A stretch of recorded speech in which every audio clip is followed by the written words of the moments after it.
Okay, so this will be a daily update for all the crypto markets. Basically, what I'm going to go over for you tonight is we're going to talk about where everything is after the big drop today. And so basically, what we're going to look at is this little pattern right here on Bitcoin. Okay, and this is not something that we should ignore or anything like that, but this is an area right here, okay? Big uptrend, doji, and then a red stick right here that reverses everything. So this has to be respected, okay? Obviously, we wicked down to support. We're coming and still closing possibly above the 10 EMA.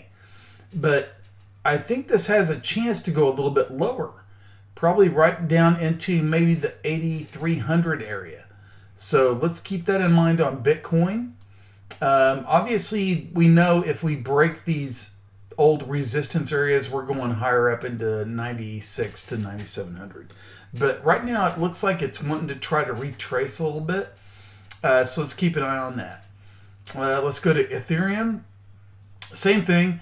Hit resistance at the 200-day moving average, very close to a fib cluster right here at 183. So this area right here is major resistance.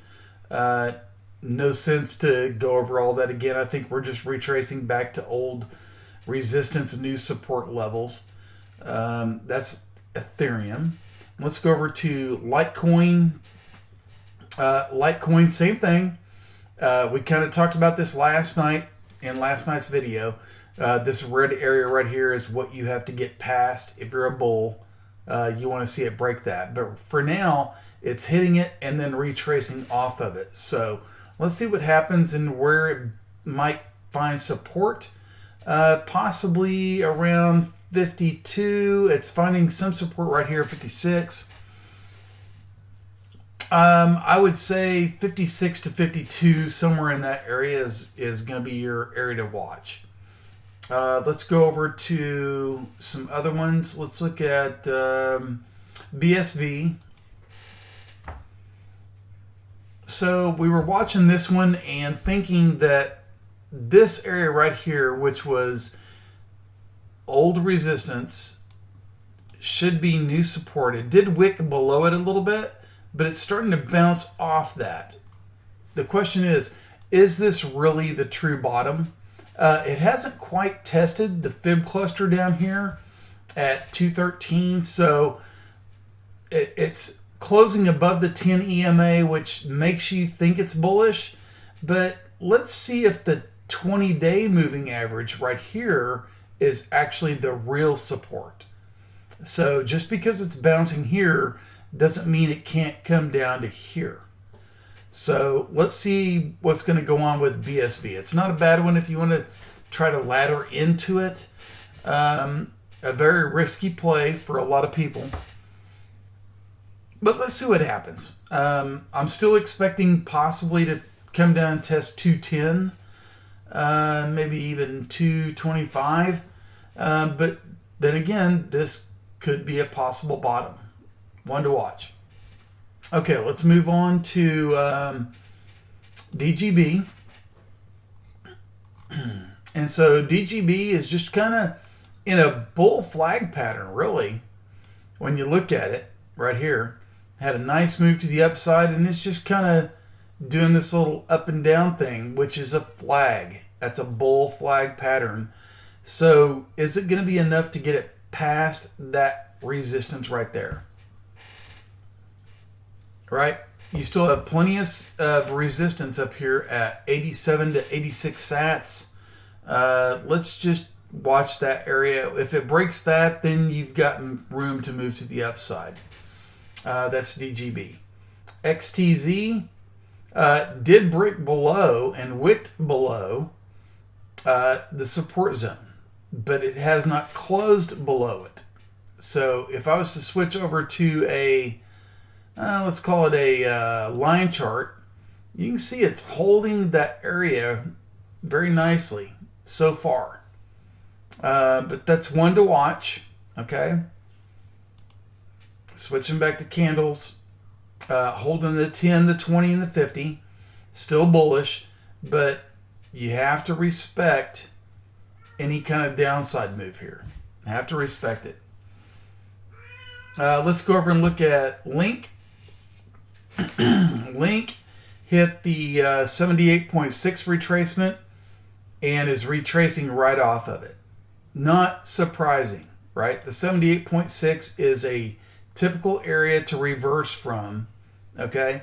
If that area can break, then you go up and you test 127.2, which is up here at 357.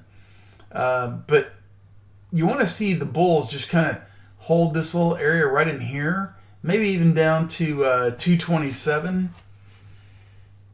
That would be an area to watch, and then see what happens from there. So everything looks like it's retracing normally. It's what happens after you get big moves. It's not surprising, guys. Let's go over to XRP. And again, you know, the thing I'm watching for on XRP is this trend line.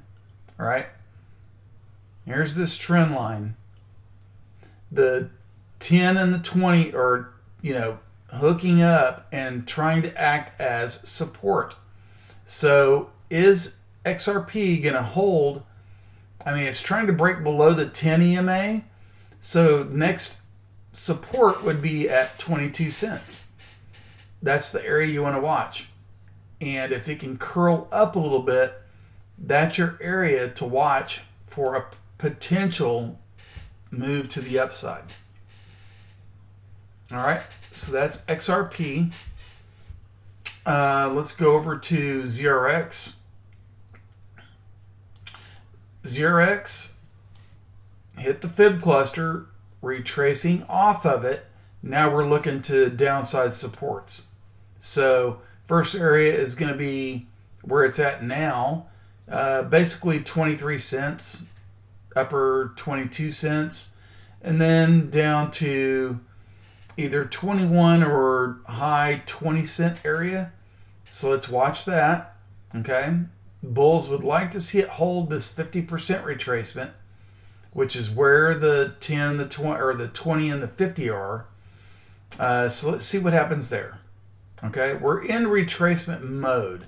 So I don't think it's time to panic, but you need to watch what you're into. If you've had profits up into this area, then you're getting out and you're taking profits and letting some free stuff ride. So anyway, BAT, 61.8 retracement right here is where it failed at. Retracing off of that. It's not retracing hard, right? So let's see if it can hold this 200-day moving average around 20 cents and then move higher. Okay, if not, then she's fallen all the way back to sub 20 cents. So anyway, that's kind of what I got for tonight, guys. Hope you enjoyed it. I'll be back tomorrow and we'll update everything again. Thanks.